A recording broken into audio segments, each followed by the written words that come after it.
There are machines that change how we live, and then there are machines that change how we dream. The Antonov An-225, known as Mriya, the Dream, was one of those creations that made the impossible look effortless. But this wasn't just a plane.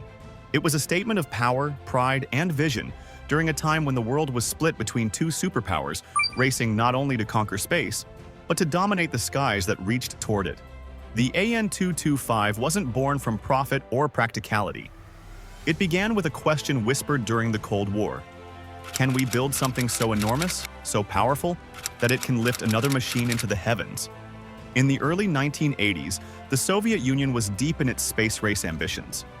The Buran shuttle program needed something extraordinary, a way to transport its orbiter and rocket boosters across vast distances.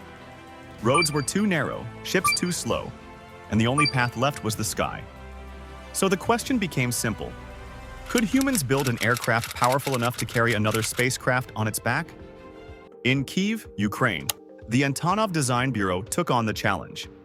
They had already built the mighty An-124, but this would be something entirely different. Larger, stronger, unlike anything that had ever touched the clouds. Engineers called it Project 400, a machine so ambitious that even within Antonov, some whispered it couldn't be done. Yet doubt has always been the spark that ignites genius. Oleg Antonov, the Bureau's visionary founder, refused to listen to the skeptics. If we can imagine it, he told his team, we can build it. That phrase became their mantra. Engineers sketched, experimented, failed, and tried again. Slowly, the dream began to take form. A fuselage longer than a Boeing 747, wings nearly the width of a football field, and 6 Progress D-18T engines capable of lifting 640 tons of steel and cargo into the heavens. Every bolt, every weld, every test, it wasn't just engineering. It was defiance. Mechanics used cranes to install its landing gear. 32 custom-made tires held its staggering weight. The workers said standing beneath its half-built fuselage felt like looking up at a skyscraper.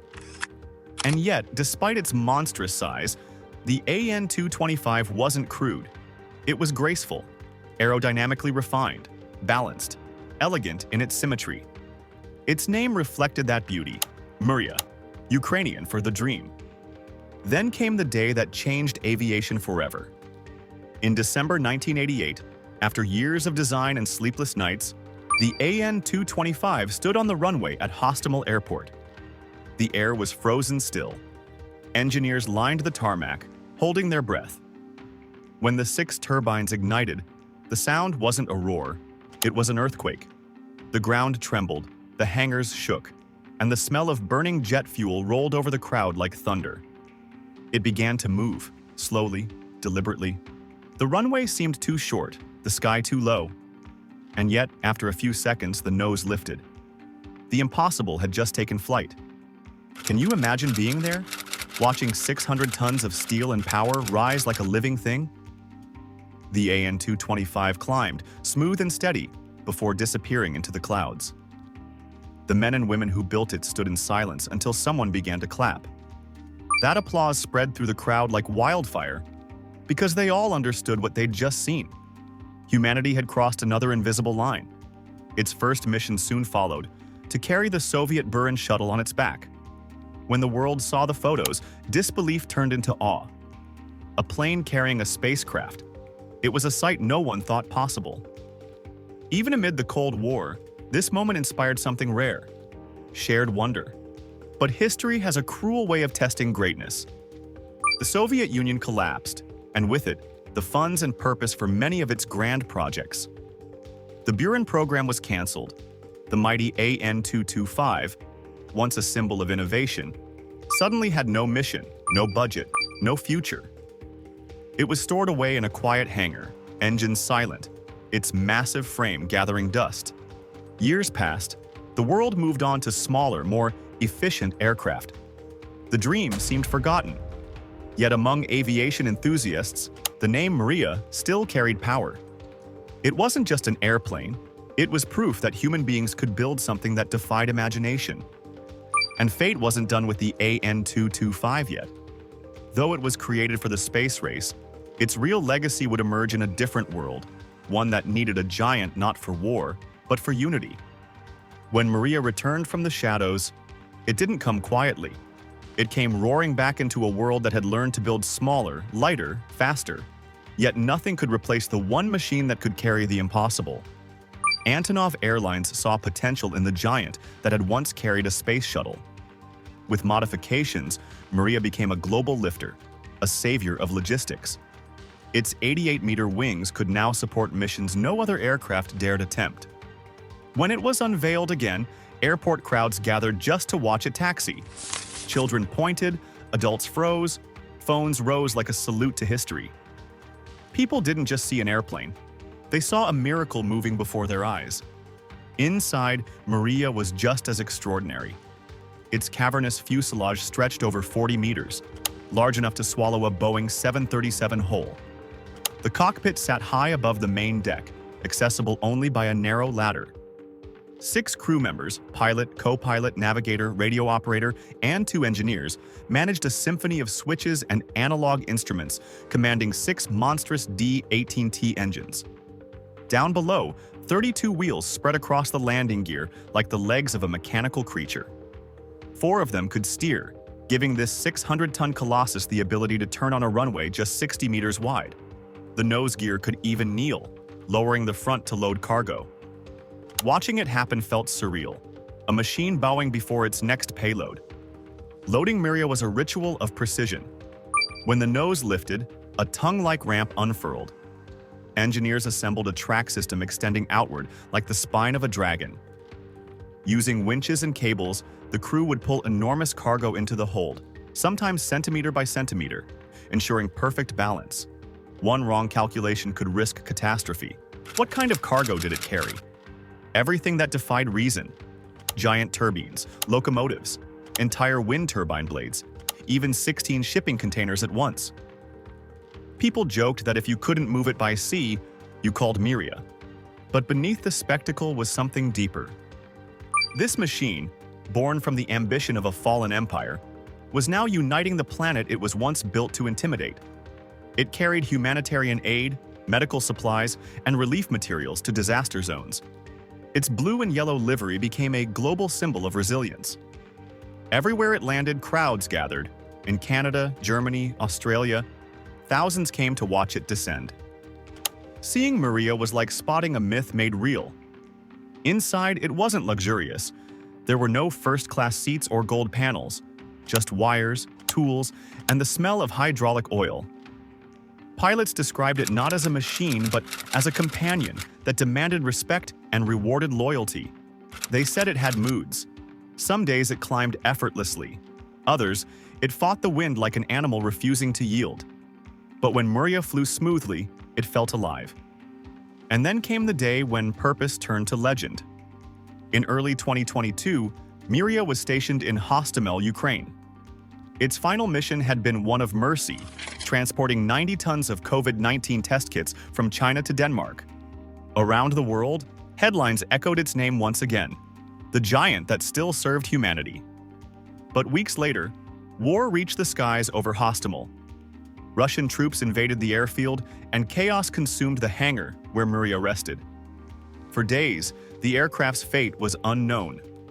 Then came the images: twisted metal, broken wings, smoke rising from what once was the pride of aviation. The dream was gone, or so it seemed. To those who had followed Mriya's journey, the loss wasn't mechanical. It was emotional. Watching it burn felt like losing a part of that human spirit that refuses to accept limits. Yet even in ashes, the dream refused to die. In May 2022, Ukrainian President Volodymyr Zelensky announced something extraordinary. The An-225 would be rebuilt, not as a replica, but as a tribute to the engineers who designed it, to the pilots who flew it, and to the country that refused to surrender its dream. Because dreams, unlike machines, don't burn. They wait, and they rise again. Across the world, aviation fans mourned and celebrated at once. They shared videos, photos, and memories of Mriya soaring across their skies. And in hangars across Ukraine, new engineers began studying the blueprints, measuring, reimagining, rebuilding, because they knew the truth. The dream was never meant to end in destruction. It was meant to teach the world that humanity's greatest achievements are born not just from power, but from perseverance. When the smoke cleared over Hostomel, the world stared in disbelief. The Antonov An-225, once the largest, heaviest, and most powerful aircraft ever to touch the sky, lay shattered among the ruins. Its wings were torn, engines blackened, its fuselage broken open like a fallen monument. But sometimes, what dies in fire is only the beginning of something greater. Ukraine's answer to the question, "Can it be rebuilt?" was not hesitation, it was resolve. Yes, they said, we will rebuild the dream. That sentence carried the weight of hope. For a nation torn by war, rebuilding the An-225 became more than an engineering project. It became a symbol of resilience. The surviving parts were examined, and a new generation of engineers, many who had grown up idolizing Mriya, gathered around the old blueprints. They weren't just rebuilding metal, they were rebuilding meaning. The challenge was enormous. The molds, tools, and assembly rigs were damaged or destroyed. The plane's 6 engines needed redesign. Even the alloys once used were no longer made. Recreating Mriya would require not just restoration, but reinvention. Yet that didn't stop them. Donations poured in. Volunteers offered help. Nations expressed interest in supporting the project. For the first time since its first flight, Mriya belonged to everyone who believed in impossible dreams. It had broken over 240 world records, carried 279 tons in one lift, and transported vital equipment when no other aircraft could. Even hardened airport workers admitted that whenever Mriya appeared, they stopped and stared. Seeing it wasn't just witnessing flight, it was witnessing human achievement at its peak.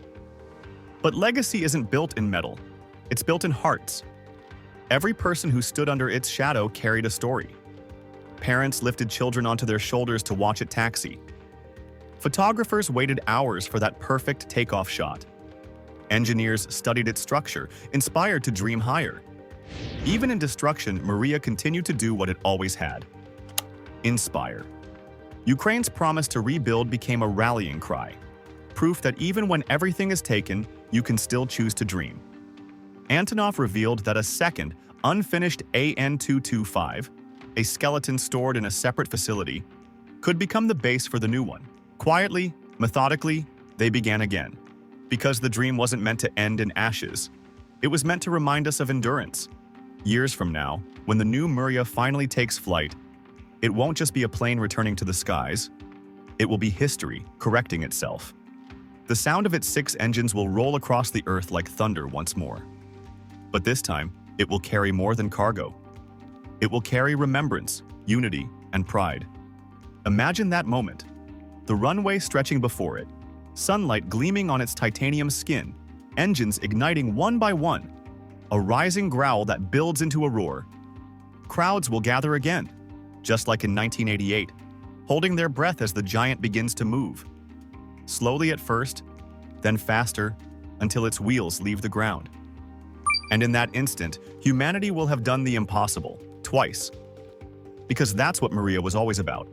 Not just flight, not just records, but proof that when people refuse to give up, even the heaviest dreams can fly again. Every generation has its monuments. Some are made of stone, others of steel. But the An-225 stands apart because it was never static. It lived, breathed, roared, and carried hope from one side of the world to the other. That message is simple. Dreams can fall, but they can also rise again. As the sun sets over the quiet fields of Hostomel, the hangar doors will one day open once more, and out of them will roll the reborn Mriya, gleaming and defiant, carrying the memory of every life it touched. The crowds will gather again, cameras will rise again, and when those 6 engines ignite, the Earth will remember that even out of devastation, the human spirit always finds its wings. Because in the end, Mriya was never just a dream of Ukraine. It was, and always will be, the dream of us all.